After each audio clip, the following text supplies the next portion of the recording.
ஆன்மீகத்தின் வழி நடக்கும் அன்பு சொந்தங்களான தனுசு ராசிக்கு வணக்கங்க. தனுசு அப்படின்னாவே எல்லாருக்கும் வழிகாட்டியாக வாழக்கூடியவங்க. இவங்களுடைய உயர்வுங்கிறது பல கட்ட கஷ்டங்களை தாண்டி தான் இருக்கும். ஆனா இவங்களை சுத்தி இருக்கிறவங்க ஈஸியா சக்சஸ் ஆகிறதுக்கு இவங்க வழிகாட்டிடுவாங்க. ஒருத்தவங்க இவங்க கிட்ட உதவின்னு கேட்கறதுக்கு முன்னாடியே உதவி செஞ்சிருவாங்க. அதே போல இவங்க கிட்ட யாராவது உதவின்னு கேட்டுட்டா அவங்க திரும்பவும் மத்தவங்க கிட்ட உதவின்னு கேட்காம இவங்களை போல மற்றவங்களுக்கு உதவி செய்யக்கூடிய அளவுக்கு அவங்களுடைய வாழ்க்கைக்கு வழிகாட்டுவாங்க. இலக்குங்கிறது பெருசு, அதற்கான திட்டமிடலும் பெருசு, அதை செயல்படுத்துறது அதை விட பெருசு. இதை மூன்றையுமே கரெக்டா ஃபாலோ பண்ணக்கூடியவங்க தான் தனுசு ராசிக்காரங்க. இன்னும் ஒரு படி மேல சொல்லணும்னா கம்பீரமான தோற்றம், சிறந்த தெய்வ பக்தியும் எதிலையுமே தைரியத்தோடு செயல்படக்கூடியவங்க. இவங்களுடைய ஆற்றல்ங்கிறது இவங்களுடைய அறிவு தாங்க. ஆனா இந்த பையன் மட்டும் இந்த புள்ள மட்டும் எப்படிதான் இப்படி சாதனை பண்ணுதோ தெரியலப்பா. நம்மளாம் தான் பெத்து வச்சிருக்கோம், ஆனா நம்மளும் தான் இருக்கோமே அப்படின்னு மற்றவங்க இவங்க கூட கம்பேர் பண்ணி தன்னை தானே நொந்துக்கிறதுக்கும் தன்னை சார்ந்தவங்களை நோகடிக்கிறதுக்கும் ஒரு காரண கர்த்தாவா இருப்பாங்க. ஆனா இவங்க மனசார அந்த மாதிரி மற்றவங்க நம்ம பெருமை பேசணும், மற்றவங்க நம்ம மேல பொறாமைப்படணும் அப்படின்னு செய்ய மாட்டாங்க. நம்ம நல்லா இருக்கணும், நம்மளை சுத்தி இருக்கவங்க நல்லா இருக்கணும். இதுதாங்க தனுசு ராசியுடைய இலக்கு. எவ்வளவுதான் நெருக்கடிகள் வந்தாலும் சரி நேர் வழியில தான் போவாங்க. அதே மாதிரி பணத்துக்கோ பட்டத்துக்கோ பதவிக்கோ பணியவே மாட்டாங்க. இவங்க நீங்க பணிய வைக்கணும்னா அன்பால மட்டும்தான் பணிய வைக்க முடியும். மேலும் இந்த தனுசு ராசிக்காரங்களை யாராச்சும் ஏளனமா எடுத்தெறிஞ்சு பேசிட்டாங்கன்னா எரிச்சலே அடைய மாட்டாங்க. யதார்த்தமா இருப்பாங்க, மனசாட்சிப்படி நடந்துப்பாங்க. பெற்ற தாயையும் சரி பிறந்த இந்த மண்ணையும் சரி முழுமையா நேசிப்பாங்க. சொரண கெட்டவங்களா இருப்பாங்களா அப்படின்னு ஒரு சிலர் கவுண்டர் கொடுப்பீங்க. தனுசு ராசிக்காரங்க பொறுத்த வரைக்கும் அப்படி கிடையாது. பேசின வாய் மூடிக்கொள்ளக்கூடிய அளவுக்கு, பேசின வாயை தைக்கக்கூடிய அளவுக்கு உயர்ந்து காட்டிடுவாங்க. பேச்செல்லாம் இல்லை, வீச்சுதான சொல்ற மாதிரி செயல்பாடே அவங்க தலை தூக்கக்கூடிய அளவுக்கு உயர்வா இருக்கும். கெட்டாலும் மேன்மக்கள்னு சொல்ற மாதிரி நீ எவ்வளவுதான் கேடுகட்டத்தனமா பேசி இவங்களை அசிங்கப்படுத்தி அவமானப்படுத்தி சமாளிச்சலான்னு நினைச்சாலும் சரி இவங்களுடைய எண்ணம் அப்படிங்கிறது இவங்களை மேலும் மேலும் உயர்த்திக்கிட்டே தான் போகும். என்னைக்கு வேணாலும் நீங்க பணத்தால உயர்வுல இருக்கலாம், ஆனா இவங்க குணத்தால என்னைக்குமே பணக்காரங்க தான். இப்படிப்பட்ட குணாதிசயங்கள் கொண்ட தனுசு ராசிக்கு தலைப்பை பார்த்திருப்பீங்க. 38 ஆண்டுகளுக்கு பிறகு பாம்பு ரூபத்தில் வரும் தனுசு ராசிக்காரங்களே திடீர் திருப்பங்களுக்கு தயாராக இருங்க. 48 நாட்கள்ல இதெல்லாம் நடந்தே தீரும். உடனே அம்மா கம்முன்னு இருமா, நீ முன்னாடி சொன்னதெல்லாம் கரெக்ட் தான், எல்லாரும் எங்களை எப்படியாவது சாய்க்கணும்னு நினைக்கிறாங்க, நீ வேற பயமுறுத்துற. பாம்பு ரூபத்துல என்ன வரப்போகுது? ஆல்ரெடி என்னை சுத்தி இருக்கிறது எல்லாமே விஷ பாம்புகள் தான், பயம் வேண்டாங்க. நவ கிரகங்கள்ல சனி பெயர்ச்சி எந்த அளவுக்கு முக்கியமோ அதே மாதிரி ராகு கேது பயிற்சிங்கிறது உங்களுக்கு சாதகமா இருக்கு. அடடா சூப்பர்மா, இப்ப சொன்ன பாரு, அது அதுக்கு மேல ஏமா சனீஸ்வர பகவானே ஆல்ரெடி நம்மளை அடிச்சு துவைச்சு காய போட்டு வச்சிருக்காங்க. இதுல இந்த ராகு கேது இவங்க நல்லது பண்ணுவாங்களா? எனக்கெல்லாம் தெரியுமா, பெருசா நீ ஜோசியம்லாம் சொல்ல வந்துட்ட. ராகு கேது எப்பவுமே நமக்கு கெட்டது தான் பண்ணுவாங்க. இப்படி பாம்புனாவே விஷம்னு நினைக்கிற மாதிரி, புரியுதுங்களா? ஆனா இந்த பாம்பு கிரகங்கள் இருக்காங்க இல்லையா, இந்த ராகுவும் கேதுவும் சூரிய சந்திரன் இவங்க கிரகணம் ஆகுறப்ப உருவானவங்க தான் நிழல் கிரகம். ஸோ இவங்க எல்லாம் நம்ம நிழல் கிரகம், பாம்பு கிரகம், அசுப கிரகம்னு அடையாளப்படுத்தினாலும் இவங்களுக்குன்னு தனியா கெட்டது மட்டுமே செய்யக்கூடிய குணம் கிடையாது. நல்லதையும் செய்வாங்க, கெட்டதையும் செய்வாங்க. அதாவது இப்ப மனுஷங்க எப்படி நல்லவங்க கூட சேர்ந்தா நல்லதை செய்வாங்க, கெட்டவங்க கூட சேர்ந்தா கெட்டதை செய்வாங்க இல்லையா, அந்த மாதிரி இவங்க எந்த இடத்துல இருக்காங்களோ அந்த ராசி அந்த கட்டத்திற்கான குணத்தை எடுத்துப்பாங்க. அந்த வகையில தான் இப்ப மாற்றம் தரக்கூடிய, அதாவது மாறி இருக்கக்கூடிய இந்த ராகு கேது பயிற்சிங்கிறது நம்முடைய தனுசு ராசிக்கு திடீர் திருப்பங்கள்ங்கிறது அதிர்ஷ்டத்தை ஏற்படுத்த போகுது.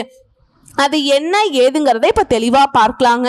அதாவது விசுவாவசு வருடம் சித்திரை மாதம் 13ஆம் தேதி 26/4/2025 ஆங்கில வருடத்துல மாலை 4:28 மணிக்கு பூரட்டாதி நட்சத்திரம் 3ஆம் பாதத்திலிருந்து கும்ப ராசிக்கு ராகுவும், உத்திர நட்சத்திரம் 1ஆம் பாதத்திலிருந்து சிம்ம ராசிக்கு கேதுவும் பயிற்சி ஆகிட்டாங்க.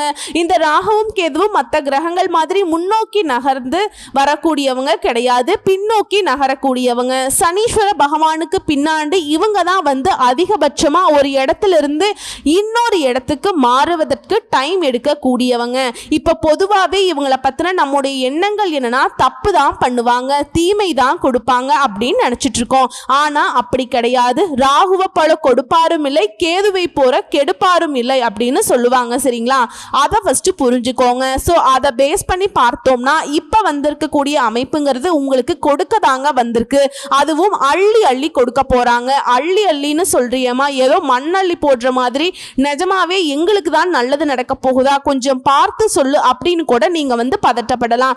ஆனா உண்மையை சொல்றேங்க, தனுஷ் ராசிக்கு திடீர் ஜாக்பாட் மாதிரி உச்சம் தரக்கூடிய வாய்ப்பு, பொன்னான காலகட்டமா இந்த ராகு கேது பயிற்சி இருக்க போகுது. வேணும்னா எழுதி வச்சுக்கோங்க. இந்த வருஷத்துல நடக்கக்கூடிய சனி பயிற்சி, குரு பயிற்சியை விட ராகு கேது பயிற்சி உங்களுக்கு அதீத நல்ல பலன்களையும் அதிர்ஷ்டத்தையும் கொடுக்க போகுது.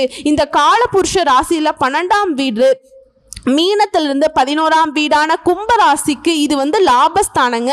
இந்த இடத்துக்கு ராகு வர போறார். ராகுவை போல கொடுப்பான் இல்லை, கேதுவை போல கெடுப்பான் இல்லை, இல்லைங்களா? இந்த ராகு பகவான் நாங்க ஜோதிடத்துல போகக்காரகன்னு சொல்லுவோம், கேதுவை ஞானக்காரகன்னு சொல்லுவோம். இவங்க ரெண்டு பேரும் ஒரே வேளையில பேச்சாக உங்களுக்கு இது நாள் வரைக்கும் பெரிய பெரிய பிரச்சனை, வாழ்க்கையில மோசமான நிலைக்கு தள்ளப்பட்ட உங்களுக்கு அதிர்ஷ்டமான பலன்களையும் மிகப்பெரிய சந்தோஷத்தையும் கொடுக்க போறாங்க. எப்படின்னா தனுஷ் ராசிக்கு இப்பதான் 7 சனி முடிஞ்சிருக்கு. இதனால எல்லா பிரச்சனையும் முடிஞ்சுதுரா அப்படின்னு ஒரு நிம்மதி நமக்கு ஏற்படுச்சு. ஆனா அதற்குள்ள சனி அர்த்தாஷ்டம சனியா வந்திருக்கு. அதே மாதிரி ராசி அதிபதி குரு 6ஆம் இடத்துல சிக்கிட்டாருங்க. இதனால் நோய், எதிரி, வம்பு, வழக்கு இந்த மாதிரியான விஷயங்களை நீங்க சிக்கிக்கொள்ளக்கூடிய வாய்ப்பு இருந்துச்சு. ஆனா 10ஆம் பாவத்துல கேது குருவுடைய பார்வையில அமர்ந்து பெரிய அளவுல எந்த ஒரு முன்னேற்றமும் ஏற்படாம இருந்துச்சு. கடன் மட்டுமே மிச்சமா இருந்திருக்கும். இந்த 6ல குரு வந்தது மட்டும் உங்களுக்கு பிரச்சனை கிடையாதுங்க. 4ஆம் இடம்னு சொல்லக்கூடிய சுகஸ்தானத்துக்கு ராகு அமர்வதும் உங்களை படாத பாடுபடுத்தி இருக்கும். இப்ப வரைக்கும் சொன்னது இது நாள் வரைக்கும் நீங்க கஷ்டத்தை சொல்றேங்க, ஒரு நிமிஷம் தெளிவா கேட்டுக்கோங்க. அதே மாதிரி வீடு, வாகனம், மனை, போக்குவரத்துலையும் படாத பாடுபட்டிருப்பீங்க. தொடர்ச்சியா கடன் வாங்கி வாங்கி சிக்கியிருப்பீங்க. நிறைய பேருக்கு ஆரோக்கியத்துல பிரச்சனை ஏற்பட்டிருக்கே இருந்திருக்கும். வைத்தியத்தை மாத்தி மாத்தி பண்ணி மன உளைச்சலுக்கே ஆளாகி இருப்பீங்க. ஆனா இப்போ சனி பயிற்சி 4ஆம் பாவத்துல சனி அமர்வது, ராகு கேது பயிற்சியில 2 ப்ளஸ் பாயிண்ட்டுகள் இருக்குங்க. இதனால லாபம் கொட்டும். உங்களுக்கு 3ஆம் இடம் அப்படின்னு சொல்றது வெற்றி சாணத்துல ராகு பகவான் அமர்றது. இது 7ஆம் பாவத்துல குரு அமர்ந்து ராசியும் பார்க்க போறதுனால இந்த பாவம் அப்படிங்கிறது பலம் பெறுதுங்க. குரு லாபஸ்தானத்தை பார்க்கிறார். அதே சமயம் 3ஆம் இடத்துல இருக்கக்கூடிய ராகுவையும் பார்க்கறதுனால குரு யோகத்தை உண்டாக்குறார். அதுவுமே வெகு நாட்களுக்கு பிறகு உங்களுக்கு வெற்றியை தரக்கூடிய காலகட்டமா இந்த ராகு கேது பயிற்சி இருக்க போகுது. உங்க பிரச்சனைகள் எல்லாத்துக்குமே தீர்வு. 4ல சனி போவதனால அர்த்தாஷ்டம சனி மைனஸ்னு நீங்க நினைச்சிட்டு இருக்கீங்க இல்லையா? அப்படி நினைக்க வேண்டாம். ஏன்னா 3ஆம் பாவத்துல ராகு வருவது உங்களுக்கு 100% நன்மையை மட்டுமே கொடுக்க போகுது. தொழில் சம்பந்தப்பட்ட விஷயங்கள்ல அடுத்த கட்டத்துக்கு நீங்க போகக்கூடிய அமைப்பு உண்டாகுது. தொழிலையும் சரி, உங்க துறைகள்லையும் சரி முன்னேற்றம் ஏற்படும். வாழ்க்கையில அடுத்த கட்டத்துக்கு நீங்க போக போறீங்க. தொழில விஸ்வரூப வெற்றி, மேன்மை, பல பிரச்சனைகளுக்கு தீர்வு உண்டாக போகுது. எல்லாமே நன்மைங்க. நிறைய புதிய யுக்திகளையும் கையாள போறீங்க. வெளிநாட்டுக்கு செல்லக்கூடிய முயற்சிகள்ல அதற்கான வாய்ப்பும் வருது. குடும்பத்துல ஒற்றுமை, சுபகாரியம், சந்தோஷம் உண்டாக போகுது. செவ்வாய் நட்சத்திரத்துல ராகு பகவானுடைய சஞ்சாரம் இருக்கிறதுனால, பஞ்சமாதிபதியாக செவ்வாய் வருவதனால வயதை அனுசரித்து குழந்தைகள் சம்பந்தப்பட்ட விஷயங்கள்ல ஒரு தெளிவு கிடைக்கும். அதே மாதிரி வேலை வாய்ப்பு, திருமணம், இந்த மாதிரி சுபகாரியங்கள் எல்லாமே உங்களுக்கு நன்மையை ஏற்படுத்தும். வெற்றி மேல வெற்றிங்க. வெற்றி ஸ்தானத்துல ராகு பகவான் குரு பார்வையில வந்து அமர்வதனால பெரிய ஜாக்பாட் உண்டாகும். இந்த காலகட்டத்தை மட்டும் முழுமையா பயன்படுத்திட்டீங்க அப்படின்னா நல்லதுங்க. அதே மாதிரி பாக்கியஸ்தானத்துல கேது வந்து அமர்வதனால தந்தையாருடைய உடல்நிலை, பூர்வீக சொத்து சம்பந்தப்பட்ட விஷயங்கள்ல எச்சரிக்கை அவசியம். திரும்பவும் சொல்றேங்க, 2 விஷயத்துல கவனம் தேவை. தந்தையின் உடல்நிலை, பூர்வீக சொத்து விஷயங்கள்ல எச்சரிக்கை. அதே மாதிரி தந்தை வழி சொந்தக்காரங்கிட்டையும் வாக்குவாதத்தையும் சரி, பிரச்சனை பண்றதுலையும் சரி தவிர்க்கிறது நல்லது. அம்மா நான் ஏமா பிரச்சனை பண்றேன், அவங்க தாமா எங்ககிட்ட பிரச்சனை பண்ணுவாங்க அப்படின்னா கூட அவங்கள நம்ம மேல வந்து விழுந்தாலும் சரி, நம்ம அவங்க மேல போய் விழுந்தாலும் சரி, பாதிப்புங்கிறது நமக்கு தான் அதிகமா இருக்குங்க. ஸோ யோசிச்சுக்கோங்க. அதே மாதிரி அஷ்டமம்ங்கிறது வெகு நாட்களுக்கு பிறகு நல்ல வாய்ப்புகள், வெற்றிகள், வெளிநாட்டு யோகம், பல பிரச்சனைகளுக்கு தீர்வு, புதுசா வியாபாரம் ஆரம்பிக்கிறது, இந்த மாதிரி எல்லா விதங்களுமே மேன்மையை தரக்கூடிய ஒரு அருமையான காலகட்டமா இந்த ராகுகேது பயிற்சி உங்களுக்கு அமைத்து கொடுத்துருக்காருங்க. ஒரு இடத்த வந்துட்டு புதிய இடத்தை வாங்கக்கூடிய யோகம் இருக்கு. இப்படி எல்லாத்தையுமே சாதகம், அதிர்ஷ்டம், வெற்றி இப்படி சொல்லிக்கிட்டே போகக்கூடிய அளவுக்கு அடுத்த 1.5 வருஷம் முழுசா பயன்படுத்தி கொள்ள வேண்டும். இன்னும் கொஞ்சம் தெளிவா பார்க்கலாமா? தனுசு ராசி, மூல நட்சத்திரம், பூராட நட்சத்திரம், உத்திராட நட்சத்திரம் 1ஆம் பாதம். இங்க எல்லாருக்குமே இது பொது பலன்கள் கட்டாயம் பொருத்தமாகும். 100க்கு 70% இல்ல 80-90% கூட நம்ம சொல்லக்கூடிய பலன்கள் உங்களுக்கு பலித்தமாகும். நல்லா தெளிவா தெரிஞ்சு வச்சுக்கோங்க. உங்களை பொறுத்த வரைக்கும் ராகு பகவான் என்ன பண்றாருன்னா, சுகஸ்தானத்துல இருந்து தைரிய வீரிய ஸ்தானத்துக்கு மாறார். அதே மாதிரி கேது பகவான் தொழில் ஸ்தானத்திலிருந்து பாக்கியஸ்தானத்துக்கு மாறார். இதை பேஸ் பண்ணி முக்கிய திருப்பங்களை நீங்க பார்க்க போறீங்க. இது நம்ம லிஸ்ட்லயே இல்லையேன்னு சொல்லக்கூடிய அளவுக்கு, இது நம்ம பிளான்லயே இல்லையேன்னு சொல்லக்கூடிய அளவுக்கு திட்டம் போடாத நீங்க செய்யக்கூடிய காரியங்களை கூட வெற்றி பெறுவீங்க. தாய் வழியில ஆதரவு பெருகுது. இல்லத்திற்கு தேவையான விலை உயர்ந்த பொருட்களை வாங்குவீங்க. கோர்ட்டு கேஸ், வம்பு வழக்குகள்ல உங்களுக்கு வெற்றி கிடைக்கும். வாழ்க்கையில வளர்ச்சி உண்டாகுது. திடீர்னு வெளிநாட்டுக்கு பயணம் போகணும்னா கூட விசா கிடைக்குங்க. இதன் மூலம் புதிய வாய்ப்புகளை பெறுவீங்க. பொது வாழ்க்கையில ஈடுபடுறவங்களுக்கு புகழுக்கும் செல்வாக்குக்கும் குறைவே இருக்காது, கூடிக்கிட்டே போகும். பிள்ளைகளுடைய நலன்ல அதிக அக்கறை காட்டுவீங்க. குதூகலம் அதிகமா இருக்குங்க. அதே மாதிரி இது நாள் வரைக்கும் பாசமே காட்டாத சொந்த பந்தங்கள் எல்லாம் இப்ப பாசம் காட்ட துவங்குவாங்க. உடல் இருந்த உபாதைகள், மனக்குழப்பங்கள் விலகுது. புதியவர்களுடைய நட்பு கிடைக்கும். அவங்களுடைய ஒத்துழைப்பும் கிடைக்கும். உங்களுடைய நம்பிக்கைகள் வீண் போகாது. சொத்து பிரச்சனைகளும் சுமூகமா முடியும். புதிய கல்வி, அதை கற்பதற்கான வாய்ப்புகளும் தேடி வரும். அதே நேரம் திரும்ப திரும்ப செலவு வைக்கக்கூடிய வண்டி வாகனங்களை மாற்றக்கூடிய ஒரு யோகம் இருக்கு. அதே மாதிரி நான் உன் பழைய ஃப்ரெண்டுடா அப்படின்னு சொல்லிட்டு இந்த பகையை வந்து மறைமுகமா வச்சு உங்களை வந்து கெடுக்கணும்னு நினைச்சவங்க நீங்க கண்டுபிடிச்சிருவீங்க. இதனால யார்கிட்டயுமே மனம் விட்டு பேசாதீங்க. அடுத்து உத்தியோக பணிகள்ல இருக்கீங்க, சிறப்பான பலன்களை பெற போறீங்க. உங்க வேலையில கண்ணும் கருத்துமா முயற்சி பண்ணுங்க. நம்மளை யாரும் குறை சொல்லக்கூடாதுடா, அந்த அளவுக்கு நேரத்தை கடைபிடிப்பது நல்லது. அதே மாதிரி கூட வேலை பார்க்குறாங்க பார்த்தீங்களா, சக ஊழியர்கள் கிட்ட ஒத்துழைப்பு கிடைக்கும். மேலிடம் உங்ககிட்ட கனிவான உறவை கொள்ளும். அறிமுகம் இல்லாத நபர்கள் கிட்ட எச்சரிக்கையா இருக்கணும். அதே மாதிரி வேலை நிமித்தமா வெளியூர் பயணம் போயிட்டு வருவீங்க.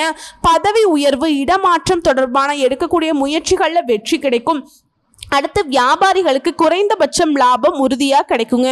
போட்டிகள் அதிகமாக இருந்தாலும் வாடிக்கையாளர்களுடைய ஆதரவினால உங்களுக்கு கிடைக்க வேண்டியது கிடைச்சே தீரும். உங்ககிட்ட வேலை பார்க்குறாங்க பார்த்தீங்களா, அவங்க வந்து நீங்க தொடர்ந்து கண்காணிக்கிறது நல்லது. யார்கிட்டையுமே அனுசரணையா உறவை கையாளுவது நல்லது. கூட்டு வியாபாரம் பண்றீங்கன்னாக்க கணக்கு வழக்கு சரியா வச்சுக்கோங்க. அதே மாதிரி அரசு வகைகள்ல சில பிரச்சனைகள் வரதுக்கு வாய்ப்பு இருக்கு. ஸோ எல்லா விதங்களிலுமே வியாபாரிகள், சொந்தமா தொழில் செய்யறவங்க, ஆண்களோ பெண்களோ, சின்னவங்களோ பெரியவங்களோ யாரா இருந்தாலும் சரிங்க, எந்த தொழில் செய்தாலும் சரி கவனமா இருங்க. கலைத்துறையில இருக்கவங்களுக்கு புதிய வாய்ப்புகள் கிட்டும். இதன் மூலம் உங்களுடைய பொருளாதார நிலையில உயர்வு உண்டு. வசதி வாய்ப்புகள் அதிகமாகும். சக கலைஞர்கள் கிட்ட சுமூகமா பழகுவது நல்லது. புதிய ஒப்பந்தங்கள்ல கையெழுத்து போடுறீங்க அப்படின்னாக்கா ஆவணங்களை சரியா படிச்சு பார்த்து கையெழுத்து போடுங்க.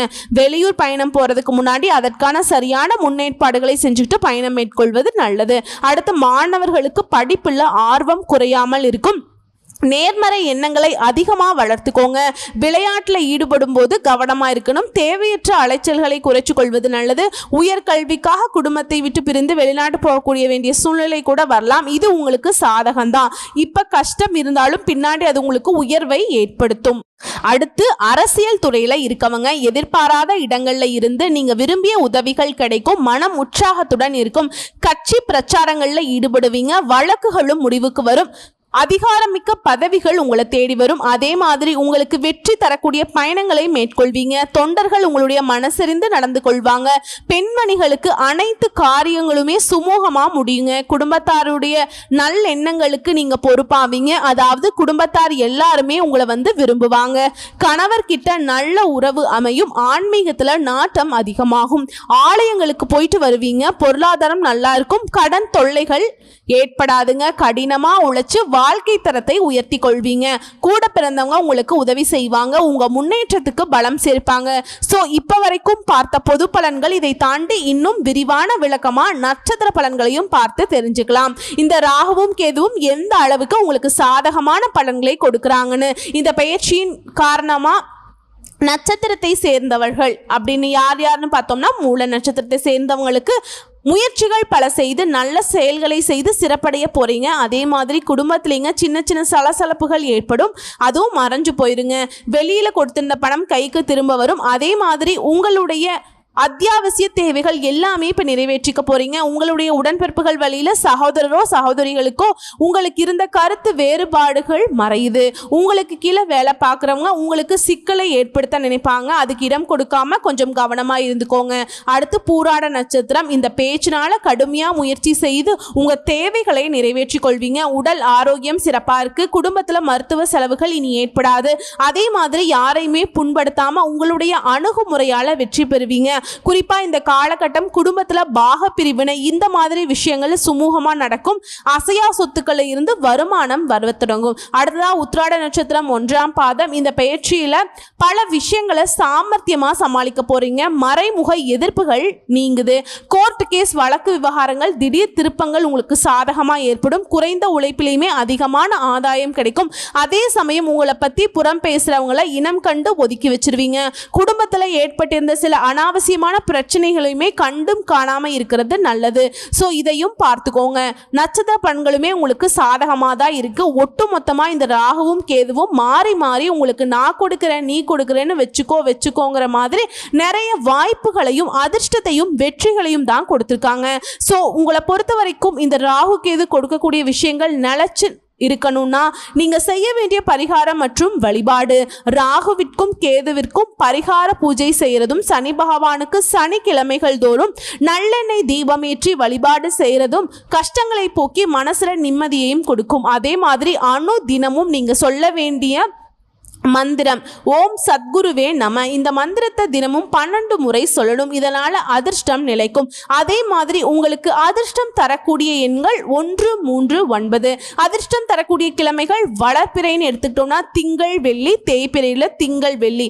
ஸோ இந்த நாட்களை உங்க சுப காரியங்களோட தொடத்துக்கு பயன்படுத்திக்கோங்க. நல்லது நடக்கும். அதே போல 2வது பரிகாரம் மற்றும் வழிபாடுங்க.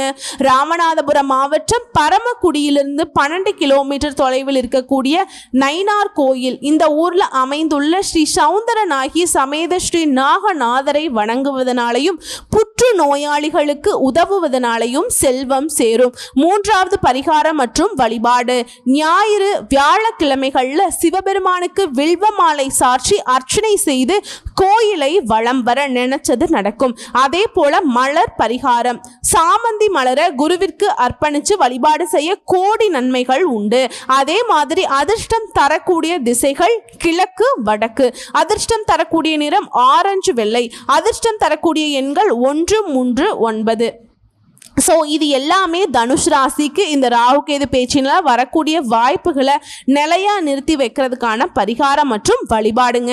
பயன்படுத்திக்கோங்க. உங்களுடைய மிகப்பெரிய இலக்குங்கிறது உங்களுக்கு உயர்வை ஏற்படுத்தும். அதற்கு இந்த ராகு கேது பேச்சு துணையா இருக்கும். நல்லதே நடக்கட்டும். வாழ்த்துக்கள். நன்றி, வணக்கம்.